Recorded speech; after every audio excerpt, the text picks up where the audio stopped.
this is part 2 of the chapter periodic classification of elements. In part 1 we had seen how different scientists had put forward their methods of classification of elements. The most comprehensive was done by Mendeleev, but even Mendeleev had his own problems and there were some drawbacks of Mendeleev's table. So in 1913 a scientist called Henry Moseley, he updated, revised, edited and he made some small corrections in the Mendeleev's table, and he made what is called as the modern periodic table, MPT, which is in use even today. So the basic thing is the Mendeleev table. Some characteristics he changed, some logics he changed, he just refurbished it or modified it into this modern periodic table, MPT. So he based it on a law. Now this law is called the modern periodic law. What does this law state? Now this law was conceptualized by Henry Moseley. So he told, now till now if we see, the scientists shall all put an atomic mass. Now he was the first scientist who put it according to the atomic numbers. So he just gave a law, the properties of elements are periodic function of their atomic numbers. Atomic numbers means the number of protons or electrons present in the nucleus.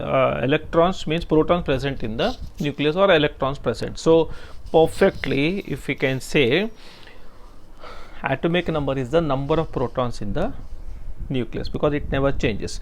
Electrons can change when the atoms undergo a chemical reaction.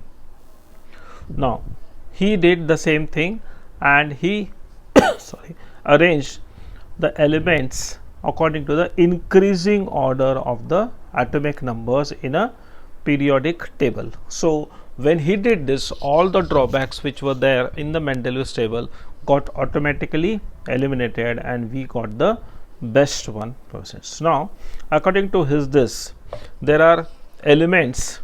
So he made it into groups and periods. Groups are vertical, periods are horizontal. So what are the elements in a group? They show similar chemical properties because the outer electronic configuration, or we can say the valencies, are the same. Second is they have a gradation in properties. So slowly properties are graded due to the varying attraction of the nucleus and the outer valence electrons as we grow down a group. So there is something called a nuclear charge. So as the number of shells increases, the nuclear charge decreases, and this is what will make the elements act differently.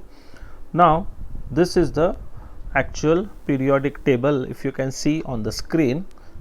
So this is the first one. As I told you, there are 18.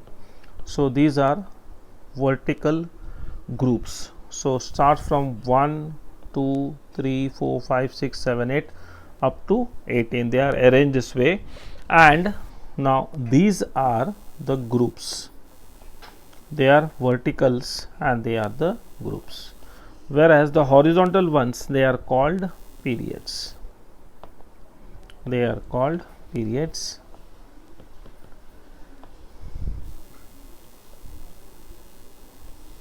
Now if you see, there are 7 periods, 1, 2, 3, 4, 5, 6, 7 periods. So in these 7 periods and 18 groups, all the elements have been classified, arranged in such a way that there is no conflict of any laws. So this was what was done by Moseley. Now we can see the main features of the MPT. So if we see here, it is an arrangement of elements based on the modern periodic law. So there are 18 vertical groups. So there are 18 groups and there are 7 periods. Periods are horizontal rows, whereas groups are vertical columns. Now if we see this, elements having the same valencies are kept in one group. For example, if we take the first group, hydrogen, lithium, then sodium, potassium, all these elements have valency 1. So, they are placed in the first group. Second group, if you see, this is the second group. Second group will have beryllium, magnesium, calcium and all this. Their valencies are 2, 2, 1, 2, 3, 4. So, this is how they have been placed. So, this is the logic for the periods, for logic for the groups. Now, for the periods, if we see, the number of shells increases with each period. For example, in the first period, the element has only one shell. Second period, it has 2 shells. Third period is 3 shells. So, this is the first period, this is the second period, this is the third period, fourth period, and so on. So, each period will have the addition of 1 shell. Second period will have 2 shells, third period will have 3 shells, fourth period will have 4 shells, and so on.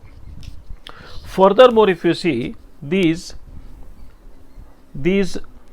are further made into 4 blocks. So, the S block elements are group 1 and 2, P block elements are being classified as 13 to 18, and D block from 3 to 12.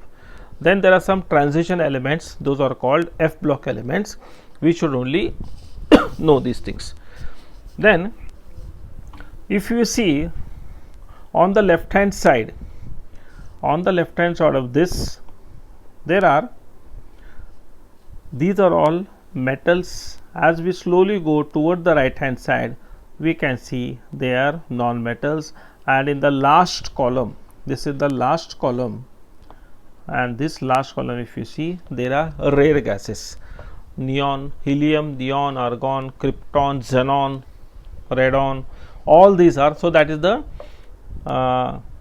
last group which consists only of this. So, in between the metals and non-metals, we will be discussing later, is a group called metalloids. Metalloids are those elements which show some properties of metals and some of non-metals. So, as we go from the left to the right of the periodic table, we find metals in the center, we will find metalloids in the right side, non-metals, and in the last it is halogens. So, these are not halogens, these are the rare gases. Now, this group, these are the halogens, the 17 one, fluorine, chlorine, bromine, iodine, all these are halogens, and this is the 18th one. 18th ones are the rare gases or the noble gases, which we have learnt they are the most inert gases because their valencies are 0 and they do not react with anything.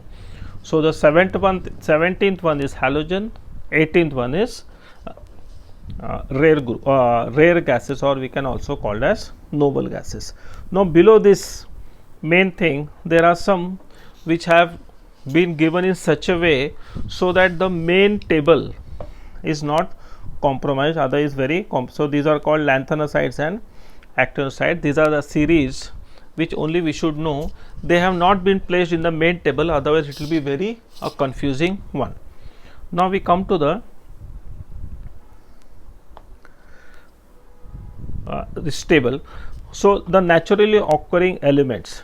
So, up to atomic number 92, all the elements are occurring in nature except these two one, tectinium and protium, which are from radioactive elements. Synthetic elements or man-made elements or artificial elements are above the atomic number 92. This should be remaining. So, after having seen this, we will see specifically what do we mean by groups and what do we mean by periods. So, groups, as I told you, are vertical. There are 18 vertical columns which are called groups. So, these are the main features. Elements in a group have the same number of valence electrons. Because the number of electrons are same, the chemical properties of these elements are similar to each other. For example, group 1 will have 1 valence electron, group 2 will have 2 electrons, and so on. So, if you can see, group 1 elements, they are called alkali metals, lithium, sodium, potassium and so on. Group 2 elements are called alkaline earth metals because the oxides they react to form alkaline solutions. Then we have like this. So next comes group 13, it is the boron family. Group 14 is called the carbon family, 15 is the nitrogen family, 16 is the oxygen family. Then 17, as we already know, it is the halogen family. Halogens means they have valency is 1, and the 18th one is nothing but noble gases, which we have already discussed: helium, neon, argon, krypton, xenon and so on. So these were the different groups. So groups, as we know, if you can see here, groups are all vertical columns. Now the next thing is periods. So as we have seen, there are 7 horizontal rows which are called periods. Now there are 7 periods there. The first period, as we have told, the logic, it is having only one shell and it has 2 elements, helium and hydrogen. Second period, it has 2 shells, it has maximum 8 2 shells means maximum 10 electrons are there, maximum 10. Now these have 8 elements, lithium, beryllium and so on. The third period has 3 shells, it has 8 elements. Fourth period means 4 shells. This is what we have to remember. Fifth period means 5 shells, sixth period means 6 shells, seventh period means 7 shells. So this is the formation of the modern periodic table which has been done by Moseley. So this is what we have just now discussed. So we will be discussing about the trends in the modern periodic table in the next video. Thank you.